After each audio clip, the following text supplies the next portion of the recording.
ബഹുമാനപ്പെട്ട പ്രതിപക്ഷ നേതാവ് അവസാനം ഉന്നയിച്ച ആവശ്യത്തെക്കുറിച്ച് ഞാൻ പിന്നീട് പറയാം. പക്ഷേ വ്യക്തമായ ഒരു വേർതിരിവ് നേരത്തെ എടുത്ത നിലപാടിൽ നിന്ന് ഇപ്പോൾ ഉണ്ടാകുന്നു എന്നത് സന്തോഷകരമായ കാര്യമാണ്. അതിൽ ആദ്യമേ തന്നെ നന്ദി പ്രകടിപ്പിക്കട്ടെ. ഇത്തരമൊരു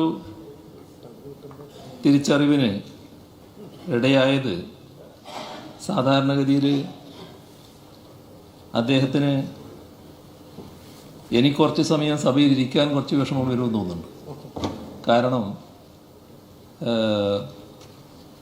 AICC പ്രസിഡന്റിനെ ചോദ്യം ചെയ്യുന്നതിൻ്റെ ഭാഗമായിട്ടുള്ള പ്രതിഷേധ പരിപാടിയിൽ അദ്ദേഹത്തിനും പങ്കെടുക്കേണ്ടതുണ്ടാവും.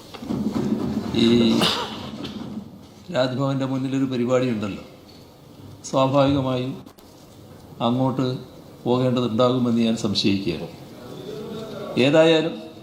ഏതായാലും അത്തരമൊരു പരിപാടി കൂടി വന്നൊരു ദിവസം ഈ സബ്മിഷൻ ഉന്നയിക്കുമ്പോൾ ED യെക്കുറിച്ച് കൃത്യതയോടെ തന്നെ അദ്ദേഹം പറഞ്ഞിരിക്കുകയാണ്. അതായത് ED രാഷ്ട്രീയ എതിരാളികളെ ഇല്ലായ്മ ചെയ്യാൻ ശ്രമിക്കുന്നു, വേണ്ടപ്പെട്ടവരെ അവർ ചേർത്ത് പിടിക്കുന്നു. അതോടൊപ്പം തന്നെ കൃത്യമായി അദ്ദേഹം പറഞ്ഞു, ED അവരുടെ ജൂറിസ്ഡിക്ഷൻ കടന്നു പോവുകയാണ്. ഇവിടുത്തെ സംഭവങ്ങൾ കൂടി പരാമർശിച്ചുകൊണ്ടാണ് ആ പറഞ്ഞത്. മാത്രമല്ല അദ്ദേഹം വ്യക്തമാക്കിയ മറ്റൊരു കാര്യം, ബാംഗ്ലൂരിലേക്ക് ഈ കേസ് മാറ്റണമെന്ന് പറയുന്നത്, അങ്ങനെ മാറ്റിയാൽ ഇവിടെ നടന്നുകൊണ്ടിരിക്കുന്ന ഈ കേസ് അട്ടിമറിക്കാൻ കഴിയും, അട്ടിമറിക്കാനുള്ള നീക്കത്തിൻ്റെ ഭാഗമാണത് എന്നും അദ്ദേഹം പരാമർശിക്കുകയുണ്ടായി. അപ്പോൾ ഇവിടെയുള്ള കേസ് തന്നെ അട്ടിമറിക്കാനുള്ള ശ്രമത്തിൻ്റെ ഭാഗമാണോ എന്നതാണ് അദ്ദേഹത്തിന് തോന്നിയിട്ടുള്ള ന്യായമായ സംശയം.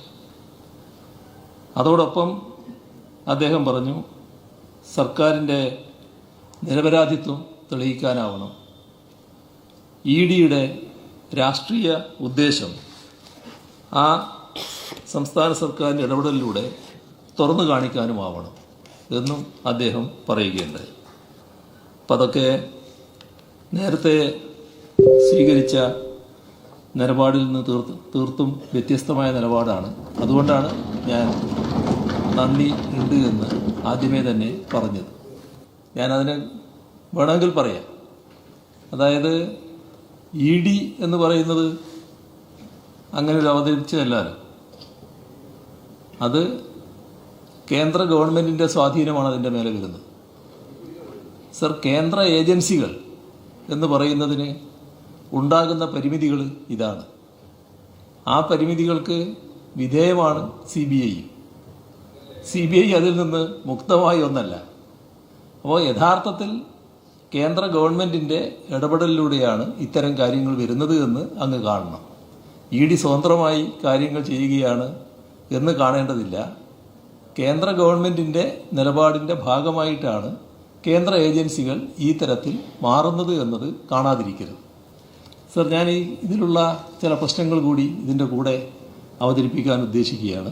അതിനുശേഷം അദ്ദേഹത്തിൻ്റെ അവസാനം ഉന്നയിച്ച പ്രശ്നത്തെക്കുറിച്ച് പറയുകയും ചെയ്യാം. സർ, നമ്മുടെ സ്വർണ്ണക്കള്ളക്കടത്ത് കേസ് അട്ടിമറിക്കാൻ സംസ്ഥാന സർക്കാർ ശ്രമിക്കുന്നുവെന്ന് എൻഫോഴ്സ്മെൻറ്റ് ഡയറക്ടറേറ്റ് ഉന്നയിച്ചിരിക്കുന്നു എന്നുള്ളതാണല്ലോ പ്രശ്നം. ഇത്തരത്തിലൊരു കാര്യവും സംസ്ഥാന സർക്കാരിൻ്റെ ശ്രദ്ധയിൽ ED പെടുത്തിയിട്ടില്ല. EDയുടെ അന്വേഷണത്തിന് എന്തെങ്കിലും തടസ്സം സംസ്ഥാന സർക്കാർ സൃഷ്ടിക്കുന്നുവെന്ന് ED സംസ്ഥാന സർക്കാരിനെ ഇതുവരെ അറിയിച്ചിട്ടുമില്ല. പൂർണ്ണമായും കേന്ദ്ര വിഷയത്തിൽപ്പെട്ടൊരു കേസാണിത്.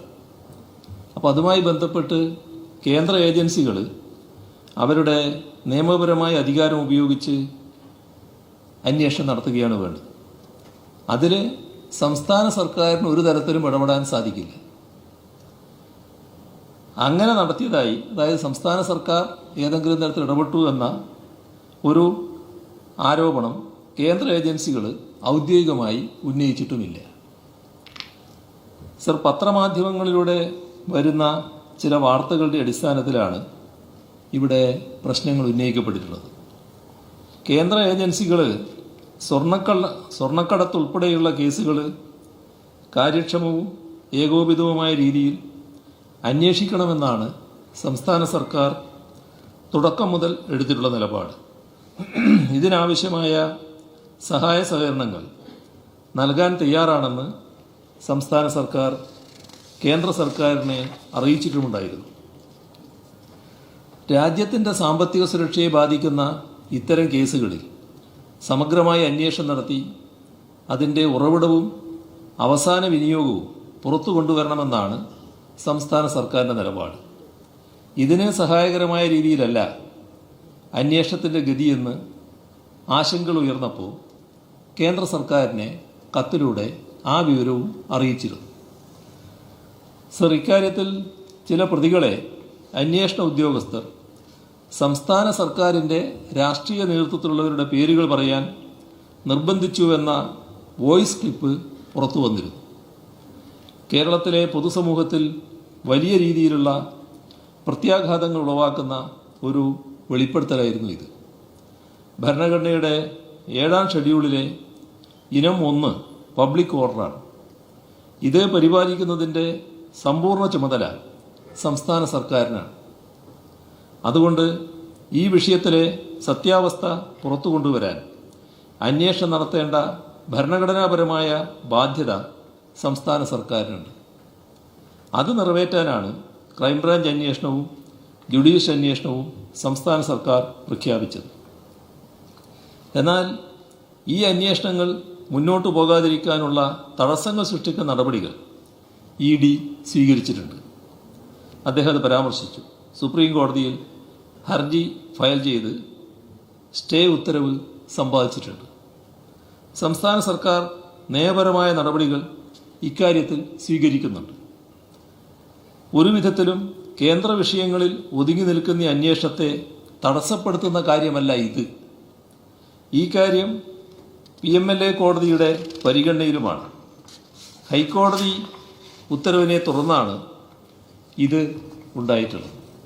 ജുഡീഷ്യൽ പ്രക്രിയയിലൂടെയാണ് ഈ അന്വേഷണം കടന്നുപോയിക്കൊണ്ടിരിക്കുന്നത്.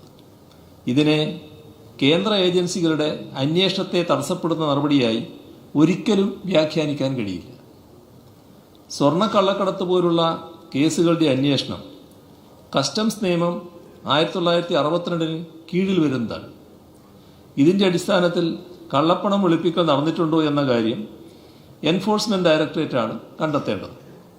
ഈ വിഷയങ്ങളിലെ അന്വേഷണത്തിൽ സംസ്ഥാന സർക്കാർ ഒരു തടസ്സവും ഒരവസരത്തിലും ഉന്നയിച്ചിട്ടില്ല. കേന്ദ്ര അന്വേഷണ ഏജൻസികളെ രാഷ്ട്രീയ ലക്ഷ്യത്തോടെ ദുരുപയോഗം ചെയ്യുന്നുവെന്ന് കോൺഗ്രസ് പാർട്ടി തന്നെ ദേശീയ തലത്തിൽ ആരോപണം ഉന്നയിച്ചിട്ടുണ്ട്. ആ ഇടപെടലിനെതിരെ പ്രക്ഷോഭങ്ങൾ നടത്തുകയും ചെയ്യുന്നുണ്ട്. പ്രൊഫഷണൽ രീതിയിലുള്ള അന്വേഷണം നടക്കണമെന്നും ചിലർ ഉന്നയിക്കുന്ന ആരോപണങ്ങളിൽ വസ്തുതകളുടെ പിൻബലം ഇല്ലാതിരുന്നിട്ടും അവയുടെ അടിസ്ഥാനത്തിൽ അന്വേഷണത്തിൻ്റെ ഗതി തീരുമാനിക്കപ്പെടണമെന്നും കേരളത്തിൽ നിലപാട് സ്വീകരിക്കുന്നത് കൃത്യമായ രാഷ്ട്രീയ ലക്ഷ്യത്തോടെയുള്ളതാണ്. സർ, സ്വർണ്ണക്കടത്ത് കേസ് കേന്ദ്ര സർക്കാരിൻ്റെ ഏജൻസികൾ അവരുടെ സമ്പൂർണ്ണ അധികാര പരിധിയിൽ നിന്നുകൊണ്ട് അന്വേഷിക്കുന്നതായതിനാൽ സംസ്ഥാന സർക്കാരിന് ഇക്കാര്യത്തിൽ ഒരു ഇടപെടലും നടത്താൻ കഴിയില്ല എന്നത് വ്യക്തമാണ്. ഇതുമായി ബന്ധപ്പെട്ട കാര്യങ്ങൾ വിവിധ കോടതികളുടെ പരിഗണനയിലുമാണ്. സർ, സംസ്ഥാന വിഷയങ്ങളെ ബാധിക്കുന്ന കാര്യത്തിൽ ശക്തമായ നടപടികൾ സ്വീകരിക്കാനും നീതിയുക്തമായ അന്വേഷണത്തിന് എല്ലാ സഹകരണങ്ങളും നൽകാനും സംസ്ഥാന സർക്കാർ തയ്യാറാണെന്ന് ആവർത്തിച്ച് വ്യക്തമാക്കിയിട്ടുണ്ട്. ഇപ്പോഴും ആ കാര്യം ഞാൻ ഉറപ്പു നൽകുകയാണ്. തെളിവുകൾ ശേഖരിച്ച് കണ്ടെത്തലുകൾ നടത്തി വസ്തുക്കളുടെയും തെളിവുകളുടെയും പിൻബലത്തിൽ കോടതിക്ക് മുൻപാകെ സമർപ്പിക്കുന്ന ഒരു നടപടിക്രമമാണ് ഒരു അന്വേഷണത്തിൻ്റെ ഭാഗമായി നടക്കേണ്ടത്. അല്ലാതെ ചില പ്രതികളുടെയോ മറ്റു ചില തൽപര കക്ഷികളുടെയോ താൽപ്പര്യങ്ങൾക്കനുസരിച്ചോ വാർത്തകളുടെ അടിസ്ഥാനത്തിലോ നടത്തേണ്ട കാര്യമല്ല നീതിയുക്തമായ അന്വേഷണം. ഇന്ത്യൻ ഭരണഘടനയിൽ സംസ്ഥാനങ്ങളുടെയും കേന്ദ്രത്തിൻ്റെയും അധികാരങ്ങൾ കൃത്യമായി നിർവഹിച്ചിട്ടുണ്ട്. യൂണിയൻ ലിസ്റ്റിൽപ്പെട്ട സാമ്പത്തിക കുറ്റകൃത്യങ്ങളുമായി ബന്ധപ്പെട്ട വിഷയങ്ങളിൽ കേന്ദ്ര സർക്കാർ ഏജൻസികൾ നടത്തുന്ന അന്വേഷണം തടസ്സപ്പെടുത്താൻ സംസ്ഥാന സർക്കാരിന് ഒരു വിധത്തിലും കഴിയില്ല. അത്തരം ഒരു നടപടിയും ഉണ്ടായതായി ചൂണ്ടിക്കാട്ടാൻ ആർക്കും കഴിഞ്ഞിട്ടുമില്ല. അടിസ്ഥാനരഹിതമായ ആരോപണങ്ങൾ ഇവിടെ ഉന്നയിക്കപ്പെട്ടാൽ അത് വസ്തുതാപരമാവില്ല എന്നതാണ് അങ്ങനെ ഉന്നയിക്കുന്നവരോട് പറയാനുള്ളത്. സർ, ഞാൻ നേരത്തെ പറയുകയുണ്ടായി, AICC പ്രസിഡന്റ് EDയുടെ ചോദ്യം ചെയ്യലിന് ഹാജരാകുന്ന ഒരു പ്രത്യേകത ഇന്നത്തെ ദിവസത്തിനുണ്ട് എന്നുള്ളത്. സർ, കേന്ദ്ര അന്വേഷണ ഏജൻസികളെ സങ്കുചിത രാഷ്ട്രീയ ലക്ഷ്യങ്ങൾക്കായി BJP സർക്കാർ ദുരുപയോഗം ചെയ്യുന്നുവെന്ന് ആരോപിച്ചുകൊണ്ട് രാജ്യത്താകെ പ്രക്ഷോഭം നടക്കുന്ന ദിവസമാണിത്. ആ നിലയിൽ തന്നെയാണ് ബഹുമാനായ പ്രതിപക്ഷ നേതാവ് നേരത്തെ ഇവിടെ സംസാരിച്ചത്. സർ, നാം കാണേണ്ടത് നമ്മുടെ സംസ്ഥാനത്ത് LDF സർക്കാരിനെതിരെ ദുഷ്ടലാക്കോടുകൂടിയുള്ള ആരോപണങ്ങൾ ഉന്നയിച്ച് ജനങ്ങളെ തെറ്റിദ്ധരിപ്പിക്കാൻ, അതിൻ്റെ ഭാഗമായി ഒരുപാട് സാങ്കല്പിക കഥകൾ കെട്ടിച്ചമച്ച് പ്രചരിപ്പിക്കാൻ കേരളത്തിൽ സംഘടിതമായ ശ്രമം നടക്കുന്നുണ്ട്. അതിൽ വലതുപക്ഷ മാധ്യമങ്ങൾ അതിൻ്റെ മുന്നിൽ തന്നെ നിൽക്കുകയാണ്. അന്വേഷണ ഏജൻസികളുടെ രാഷ്ട്രീയ ലക്ഷ്യത്തിനു വേണ്ടിയുള്ള ചോർത്തിക്കിട്ടിയ വാർത്തകൾ അത് വലിയ തോതിൽ പ്രതികളോടൊപ്പം ചേർന്ന് നമ്മുടെ സംസ്ഥാനത്ത് കോൺഗ്രസും BJPയും ഒത്തുചേർന്നുകൊണ്ട് പ്രചരിപ്പിക്കുന്ന നിലയാണ് നേരത്തെ ഇവിടെ കണ്ടിരുന്നത്. അതിൽ നിന്നൊരു വ്യത്യസ്തത ഇന്ന് അദ്ദേഹത്തിൻ്റെ സംസാരത്തിലുണ്ടായി എന്ന് ഞാൻ നേരത്തെ പറയുകയുണ്ട്. സർ, സ്വർണ്ണക്കള്ളക്കടത്ത് കേസിലെ മുഖ്യപ്രതി മാധ്യമങ്ങളെ ഉപയോഗിച്ചുകൊണ്ട് പ്രചരിപ്പിച്ച കള്ളപ്രചാരവേലകൾ ഏറ്റെടുത്ത് ഒരു പൊതു പദ്ധതിയുടെ ഭാഗമായി ഈ സംസ്ഥാനത്ത് കണ്ട കാഴ്ച കോൺഗ്രസും BJPയും കേരളത്തിൽ കലാപം അഴിച്ചുവിടാൻ ശ്രമിച്ചു എന്നുള്ളതാണ്. അതിനെ കേരളത്തിലെ പ്രബുദ്ധരായ ജനത ഒറ്റപ്പെടുത്തിയതോടുകൂടി LDF സർക്കാരിനെതിരെ LDFിനെതിരെ വിചിത്രമായ കൂട്ടുകെട്ടും ഗൂഢാലോചനയും ഇവർ ഉയർത്തിക്കൊണ്ടുവരികയാണ്. അസാധാരണമായ ഐക്യമാണ് ഈ സംസ്ഥാനത്ത് രൂപപ്പെട്ടിട്ടുള്ളത്. കേന്ദ്ര സർക്കാരിൻ്റെ നിർദ്ദേശാനുസരണം ഇന്ത്യയിലെ മറ്റ് സംസ്ഥാനങ്ങളിലെന്ന പോലെ കേന്ദ്ര ഏജൻസികൾ ഇവിടെയും ചില ലക്ഷ്യങ്ങളോടെ നീങ്ങുകയാണ്. അതിനനുസൃതമായി ED ഉൾപ്പെടെയുള്ള അന്വേഷണ ഏജൻസികൾ കൽപ്പിത കഥകൾ മെനയുകയാണ്. ഗുരുതരമായ രാജ്യദ്രോഹം ഉൾപ്പെടെയുള്ള കേസുകളിൽ നിന്ന് രക്ഷപ്പെടാൻ പ്രതികൾ അന്വേഷണ ഏജൻസികളുടെയും മറ്റും നിർദ്ദേശാനുസരണം കഥകളുണ്ടാക്കി മാധ്യമങ്ങളിലൂടെ പ്രചരിപ്പിക്കുന്നു. എന്നാൽ കേന്ദ്ര സർക്കാർ നീക്കങ്ങളെയും ചില പ്രതികളുടെ പ്രസ്താവനകളെയും ഇതിനോടൊപ്പം നിൽക്കുന്ന ചില മാധ്യമ വാർത്തകളെയും പൊക്കിപ്പിടിച്ച് ഇത്തരക്കാരുടെ വാദങ്ങളെ സ്പോൺസർ ചെയ്യുന്നത് അത് ശരിയായ ഒരു നിലപാടല്ല.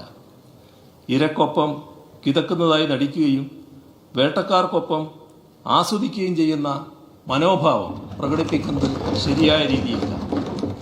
EDയാൽ വേട്ടയാടപ്പെടുന്നതായി പറയപ്പെടുന്ന രാഹുൽ ഗാന്ധിയുടെ ഒപ്പമാണെന്ന് പറയുകയും ഇന്നത്തെ ദിവസത്തിന് മുൻപ് വരെയുള്ള സമയങ്ങളിൽ EDയുടെ കരുനീക്കങ്ങൾക്കൊപ്പം നീങ്ങുകയും ചെയ്യുന്ന മനോനിലയാണ് ഇവിടെ ബഹുമാനായ പ്രതിപക്ഷ നേതാവിനും കൂട്ടർക്കും ഉള്ളത് എന്ന് ഞാൻ പറഞ്ഞാൽ അത് ഒട്ടും അതിശയോക്തിപരമല്ല.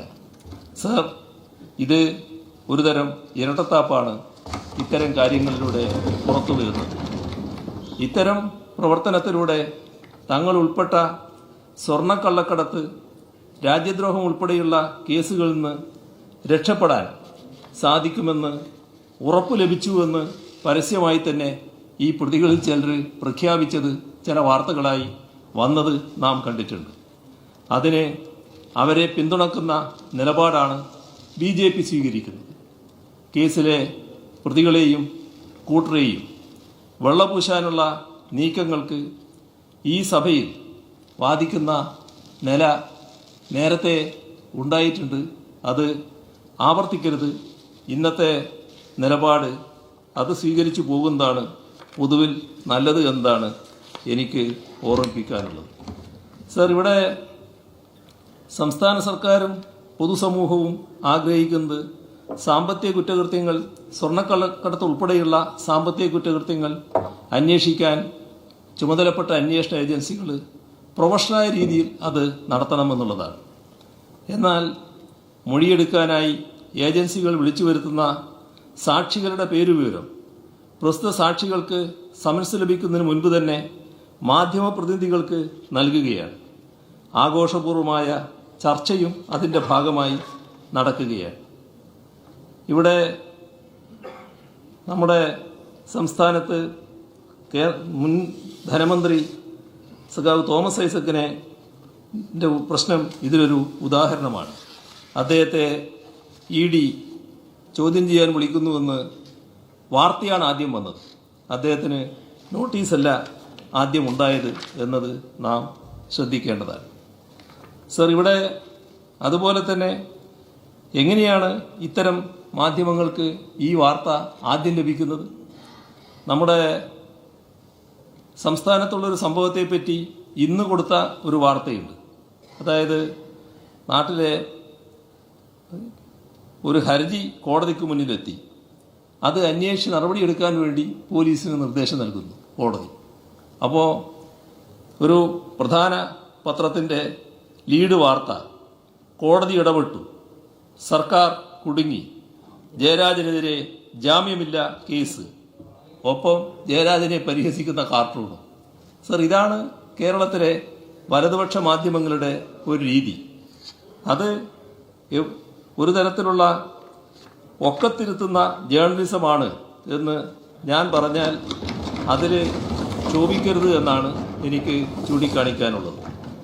സർ, ഹൈക്കോടതിയുടെ മേൽനോട്ടത്തിൽ CBI അന്വേഷണം വേണം എന്ന് അദ്ദേഹം പറയുകയുണ്ടായി.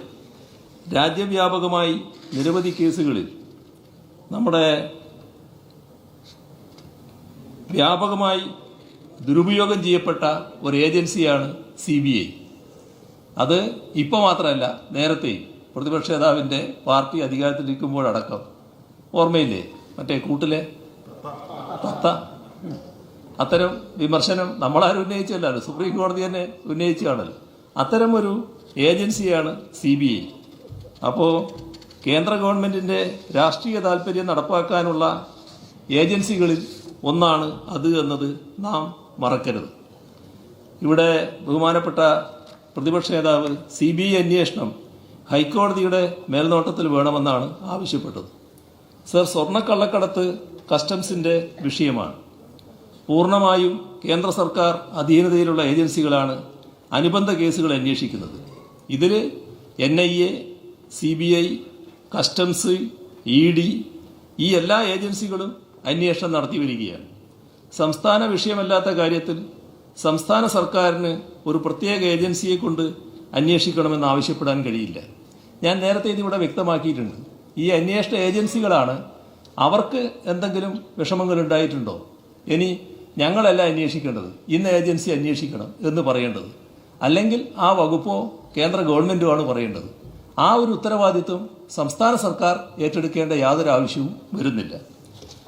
ഇവിടെ CBI അന്വേഷണം എന്ന നില നമുക്ക് ഓർമ്മയുണ്ടല്ലോ. അത് പ്രതിപക്ഷ നേതാവിൻ്റെ പാർട്ടിയിലെ MLAയുടെ അടിസ്ഥാനത്തിലാണല്ലോ, MLAയുടെ പരാതിയുടെ അടിസ്ഥാനരഹിതമായ പരാതിയുടെ അടിസ്ഥാനത്തിലാണല്ലോ CBI, ED എന്നിവരൊക്കെ അനുബന്ധ കേസുകൾ എടുത്തിരുന്നത്. അത്തരം കേന്ദ്ര ഏജൻസികളുടെ വിഷയം ആര് ഏത് രീതിയിൽ അന്വേഷിക്കണമെന്ന് ആവശ്യപ്പെടേണ്ടത് സംസ്ഥാന സർക്കാരല്ല. അന്ന് സംസ്ഥാന സർക്കാർ ആവശ്യപ്പെട്ടിട്ടല്ല ആ അന്വേഷണം വന്നത്. അതുകൊണ്ട് ഞങ്ങൾക്ക് അതിൽ സംസ്ഥാന സർക്കാരിന് പ്രത്യേകിച്ചൊന്നും ചെയ്യാനില്ല. അത് കേന്ദ്ര വിഷയമാണ്. കേന്ദ്ര ഏജൻസികൾ അന്വേഷിച്ചുകൊണ്ടിരിക്കുകയാണ്.